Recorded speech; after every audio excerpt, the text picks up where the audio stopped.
Hi, guys. Welcome to the Virgo new moon reading.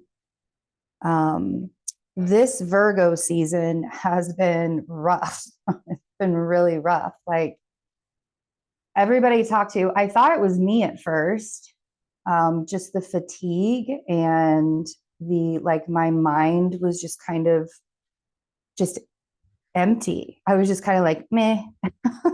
Like most of the days, it was rough. So, um, it's a very interesting time. The energy that's happening in the collective right now is very revealing. um there's a lot of like I do heavy sighs like that because I'm trying to build the words inside of me that aren't going to like freak everybody out, because I am very aware that I react to things differently than other people do. For example, I'm used to change. I'm used to my life being upended, even if I didn't have anything to do with it. Like I'm just used to that. It's just something that has always happened in my life. And I know why. Like I know my astrology. I know why I had to become adaptable. Like I get it. But not everybody gets it. Not everybody is as adaptable as I am. Not everybody, and it's not necessarily a bad thing. I think everybody kind of got their gifts and got like I was adaptable very early on in life because I had to be. It was a survival skill. Like even in my childhood, I had to learn how to be adaptable because I was the adult in most situations. um my parents would argue with me about that, but okay. I'd probably just laugh at them if they did. um but so when we have years like 2023, because let's be honest, we're at the very tail end of 2023. We have eclipse season just around the corner happening next month. In fact, the next moon that we're going to see is going to be an eclipse. So um, we really want to be fully aware of the things that we need to release. We really need to be fully aware of the things that we are holding on to out of ego. And that ego can come up in a lot of ways. Now, ego is imperative to our journey. We have to have ego in our life. It's a part of our journey. The part of the ego that we don't want to be a part of our journey is the one that tells us that we're scared all the time, is the one that tells us, to paralyze ourselves because you could get hurt, or don't do that. That's a fear. It's like the fight or flight, right? We become afraid of something and we paralyze. When you're adaptable, when you're afraid of something, it almost gives you more motivation to change it. Because like your vagus nerve is very your vagus nerve is the largest nerve in your body. It connects everything to you. It connects your brain to your heart, to your stomach, to your sexual organs, to your nerves, everything, your lymphatic system, your nervous system, very big vagus nerve, right?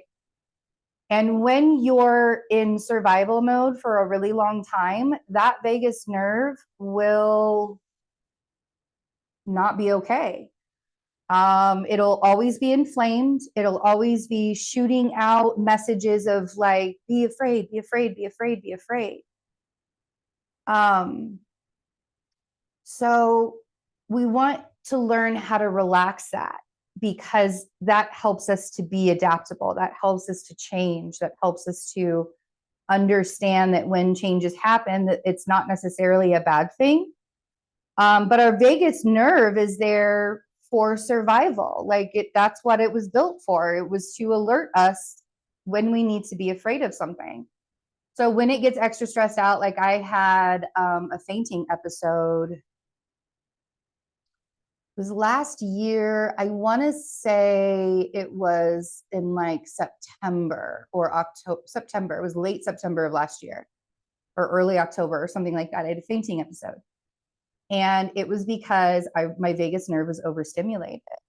And it was, you know, and so when you have moments like that, you kind of realize, okay, these are the parts of my life that I need to really pay attention to. They're the stressful parts. They're the ones that need to be changed. They're the ones that, you know, and Virgo season is the bridge between Leo season and Libra season. And Leo season and Libra season are the really fun seasons.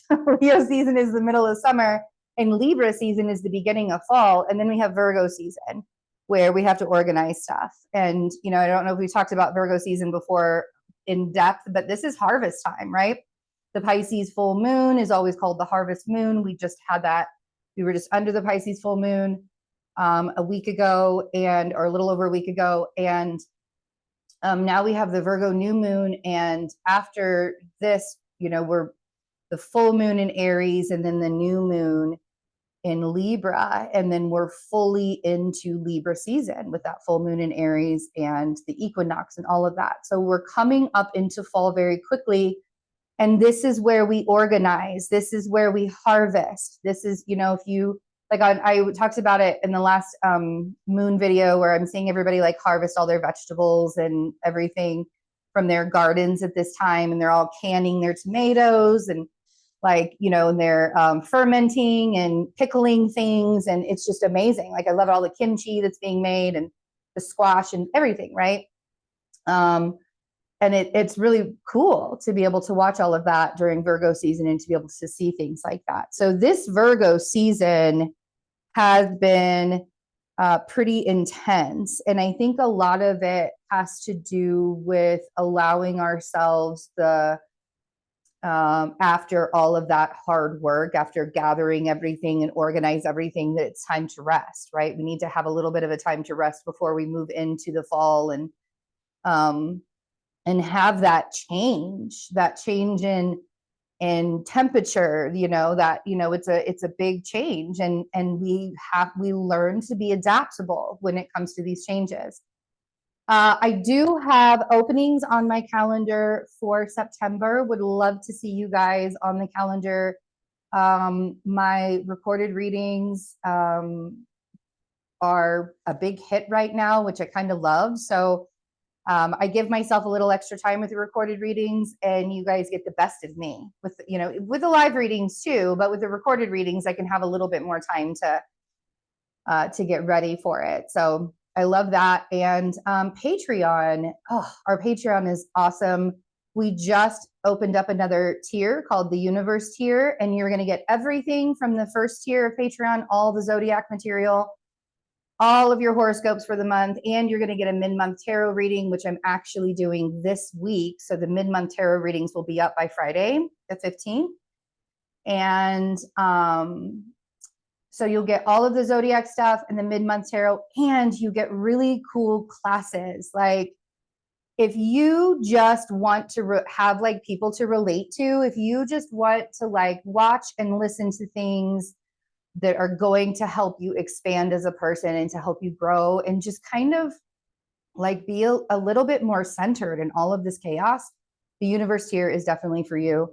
We're really excited about it. There's already a manifesting class up that I did yesterday, and we're going to have some more classes going up this week. So join us if you will. All of that information is in the description box. Let's take a look at the chart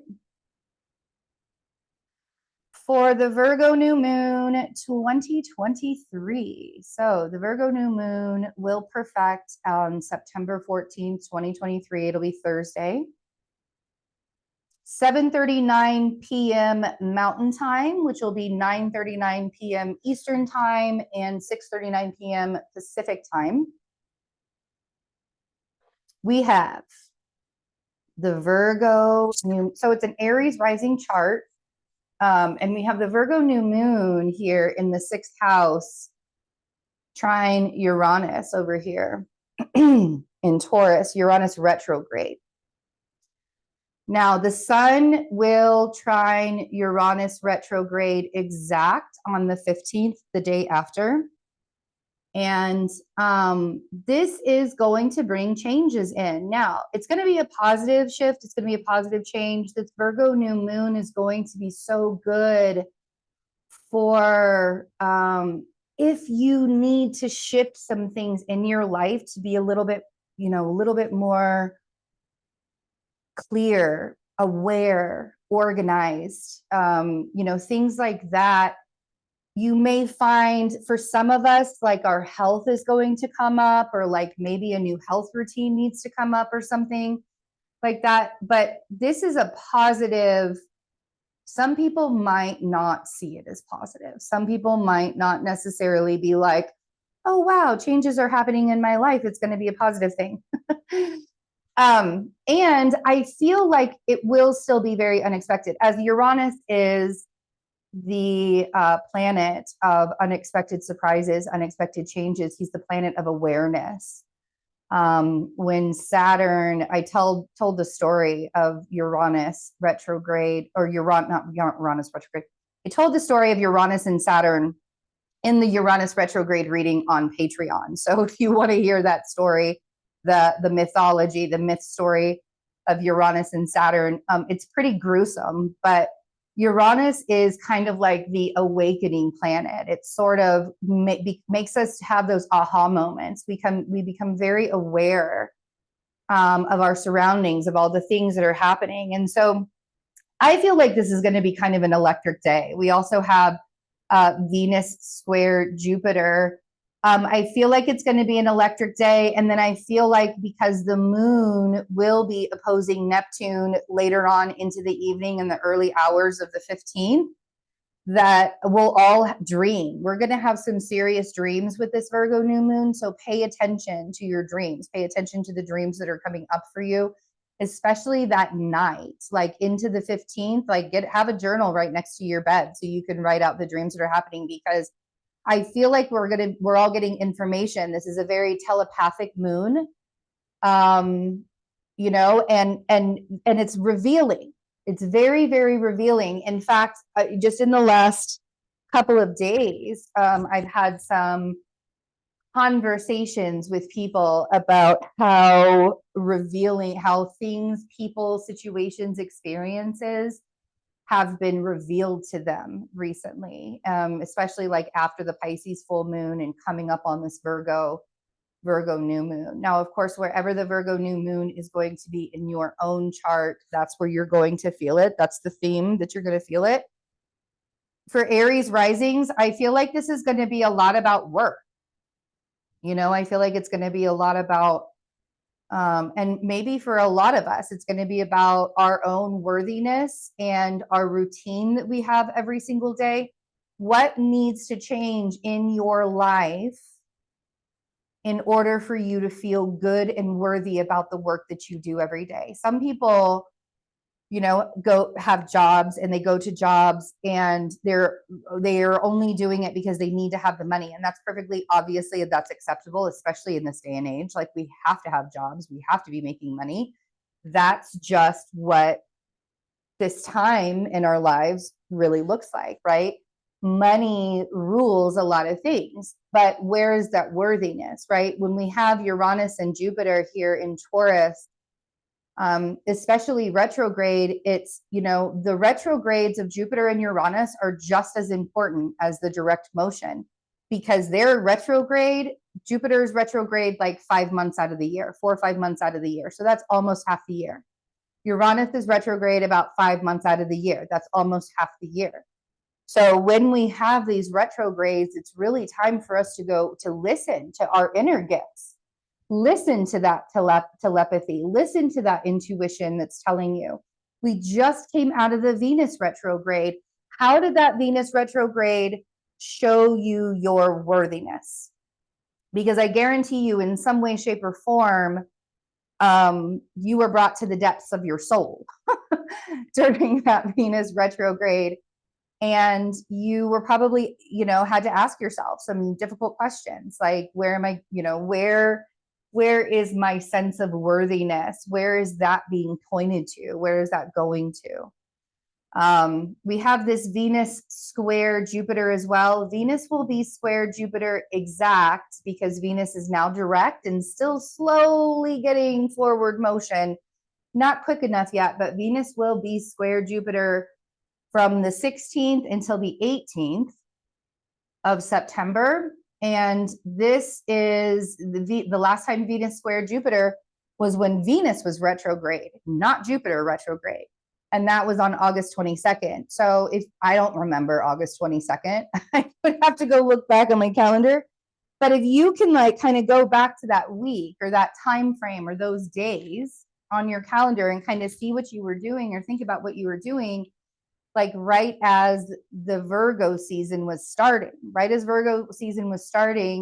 what was happening during that time, I feel like it's a full circle moment. I really do. I feel like this Venus square Jupiter, whatever was either started or catalyzed on August 22nd, could very well be the same thing that's being catalyzed, or it's almost like a full circle moment for you, or things are coming full circle. But there's been a lot of that feeling worthy this year, and opening yourself up to that worthiness for your future. We still have Pluto in this square, just a little. I mean, it's like 3 degrees away. So the square isn't super tight, but still this square to the nodes.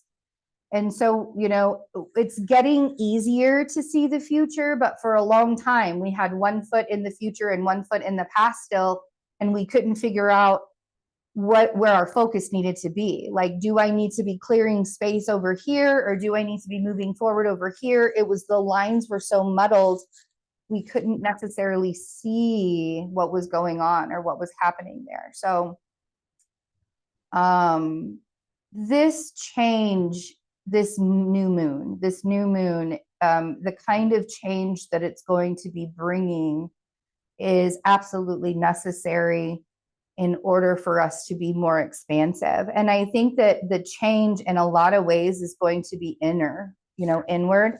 I would not be surprised if some people found their divine partners during this time. I know that that's kind of a touchy subject, and I know it's very controversial with a lot of people, but I've been seeing a lot of unions coming together. And so that's it's one of my gifts to be able to see when the union is going to happen, or see the 2 people coming together, or when it's going to happen for a person. So I've been seeing that for the collective. I feel like and that's a beautiful thing. I mean, it's divine partnerships or coming into union or having relationships. I'm going to do another class on relationships on the Patreon universe tier as well, and talk about that a little bit deeper than the free class that I had. But there's this, when we are in those divine partnerships and we're healing ourselves and we're healing the unconditional love, we're learning how to be unconditional to someone. We're learning how to be unconditional to ourselves. We're learning how to remove the ego out of that relation, the union, the relationship, right? And when you get to that point and you are able to surrender, and there are sacrifices in relationships, right? And so doing that and growing yourself in a union and heals the earth. It just does, because that's what is missing, is unconditional love, tolerance, patience, acceptance.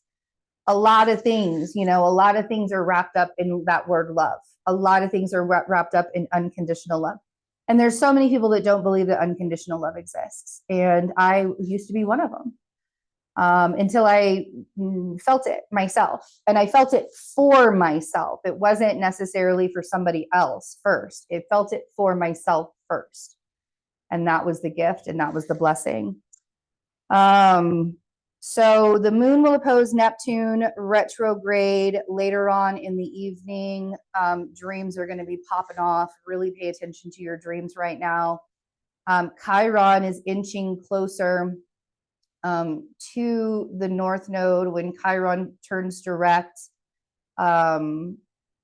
This is we're gonna feel the wounding and the healing, and it's going to be really intense. So this will be interesting as we get closer to this Chiron and North Node conjunction. And then we have Mercury stationing direct at 8 degrees Virgo on the 15th. So the day after, it's happening at 3 p.m. Mountain Time, my time, 3 p.m. Mountain Time at 8 degrees exact Virgo. So Mercury here is at the 8 degrees and will be stationed. And so it's going to be, this new moon might be like a little clunky. It might be a little bumpy. Those are all the words I can use. Clunky and bumpy and all of that. Driving this day, slow down, you guys. Please, please, please slow down, especially with Mercury stationed direct in Virgo. If you're driving, slow down. If you could easily get into arguments this day. I do think that even though these are presenting as like some pretty non-intense kind of transits, I think the intensity of the energy right now can make people aggro and aggressive and a little emotional too. And a lot of people don't know how to handle themselves when they're aggressive and emotional. And unfortunately, that's just something like we can't change that about other people, right? I just wanted to make sure my little microphone thingy was still going. It's the first time I've used it. So if this screws up, it's going to be really going to suck. Okay, let's get some cards. I'm going to get a bigger table to do this on right here because a little rough. Oh, nice. This is good. I love this one, talking about our worthiness, our self-worth, and what it is that we need to do in order to understand how worthy we actually are. Surrender your belief in scarcity. The universe is asking you to open to the infinite nature of abundance. In this way, you can remove blocks in your life and succeed beyond your wildest dreams. So surrender your belief in scarcity. And that goes a long way when it comes to our worthiness, our own self-worth. We've been talking about I'm like, even in that manifesting class, I talked about how like believing in yourself, believing that you deserve all of the great things in life and believing in yourself is one of the biggest keys to manifesting and one of the biggest keys to manifesting a life that you love. If you can't be open and honest, if you can't be open to receive and allow yourself to connect with other people, it's scary to do that these days. It's very scary to be an open person and to be an honest person these days. But if you're not able to do that right now, because we've been also separated, right now is the time to learn how to receive. And that's really hard. It's really, really hard. And it takes a lot of practice and it takes a lot of time. And it takes heartbreak because you learn by trusting yourself who you can trust and who you can't trust. And you learn that trust by making choices, and unfortunately, like, in a lot of people's lives, they have been shown that they can't trust anyone. And so changing that narrative, turning that around for yourself, allowing yourself to see things from a different kind of perspective can really go a long way. And it takes time, grace. It takes a lot of time and a lot of grace, but it brings wisdom to you. When you learn how to open up and receive, it brings wisdom. And I think that that's probably the most beautiful part of that. because you're like, oh, other people feel like the same way that I do. Like you're not alone. You're not alone in being scared to receive. You're not alone in thinking that, oh, scarcity, scarcity, scarcity. Oh.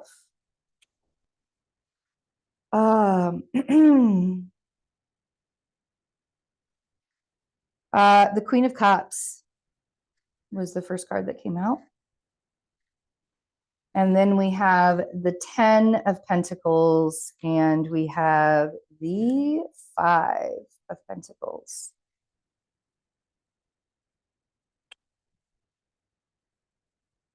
So the Queen of Cups is obviously extremely intuitive.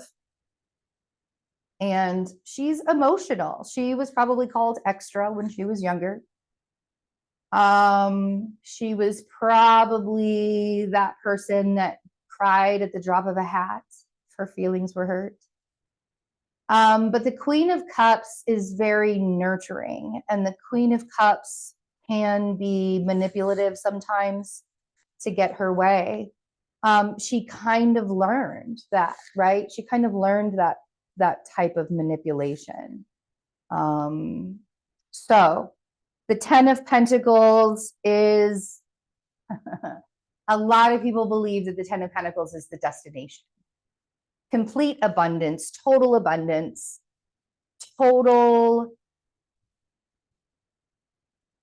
happiness, right? Having the house, having the car, having the job, having the kids, having the wife, having the husband, having the dog, having the cat, whatever that abundance looks like for you. My 10 of Pentacles abundance has changed many times. It's changed along with my belief systems. It's changed along with my evolution. And I guarantee you that it may be time for it to change again because of the 5 of Pentacles. Because with the 5 of Pentacles, this feels like I have been trying so hard to get to this 10 of Pentacles moment, to this 10 of Pentacles destination. Why can't I do it? I've been trying and trying and trying and trying and trying, and it's just not happening. And now I'm all sorts of emotional and torn up about it. Time to be adaptable, right? It's time to get honest.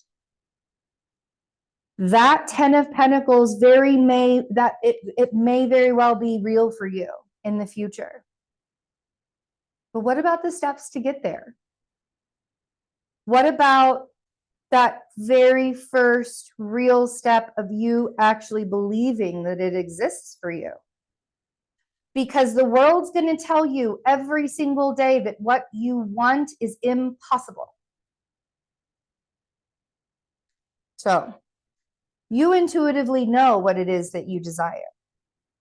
And becoming adaptable, becoming accepting, knowing that there is a journey to the destination.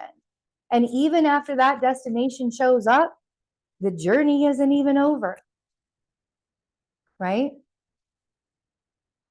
So for some of you, this is about being worthy to another person as well.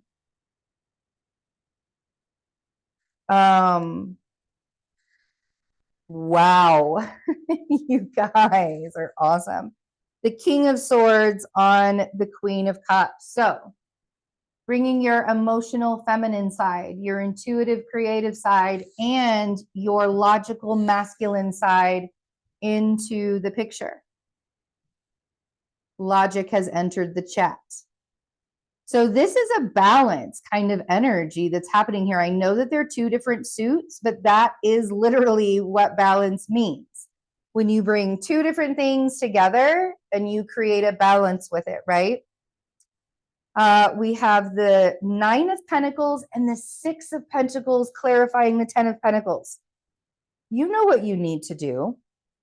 The 6 of Pentacles is asking you where you're placing your energy, where you're placing your time, where are you placing your focus.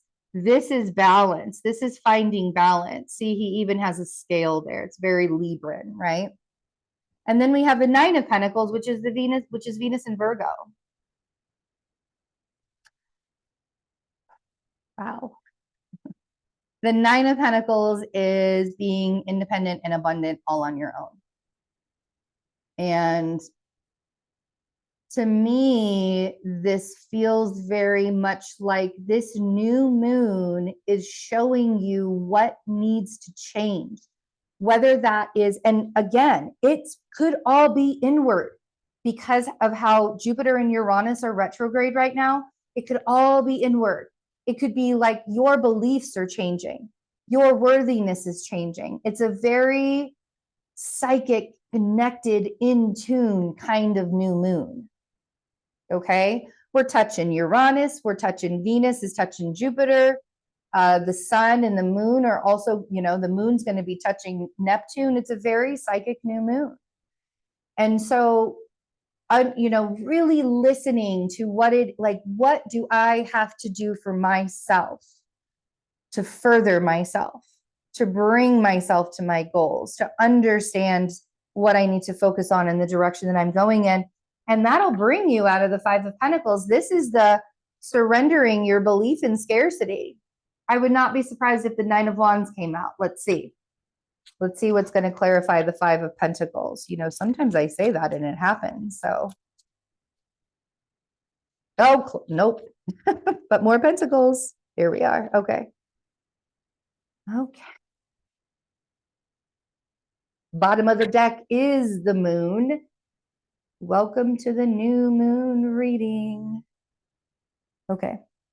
Queen of Swords and the Seven of Pentacles on the Five of Pentacles. Do you know that you too can create things and thrive even from a feeling of unworthiness? I did it for years. It was really hard. It was really hard. I was really tunnel visioned. I did not allow myself to open up to all the possibilities. And I feel like with that Queen of Swords, again, like watch your words. So this feels like a determination. Like I feel very determined here. I feel very determined to plant some seeds, to let myself grow, to really be focused and really be, like not berating myself, not harming myself, not hurting, what I could do for myself in the future. So I love this reading for the new moon. I love the focus. There are all pentacles here. We got a little bit of the emotion with the cups and the moon. This is a very intuitive Virgo new moon. It's a very psychic Virgo new moon. And there's a lot to gain. There's a lot to gain. I think that some people are going to have like some tension, they're going to feel some restriction. And those people that are feeling a lot of tension and restriction are probably the ones that need to pay attention to what needs to change. Okay. Become adaptable. Virgos are very adaptable, very adaptable. I love you guys. I hope you have a wonderful new moon. Take care of yourselves. Bye.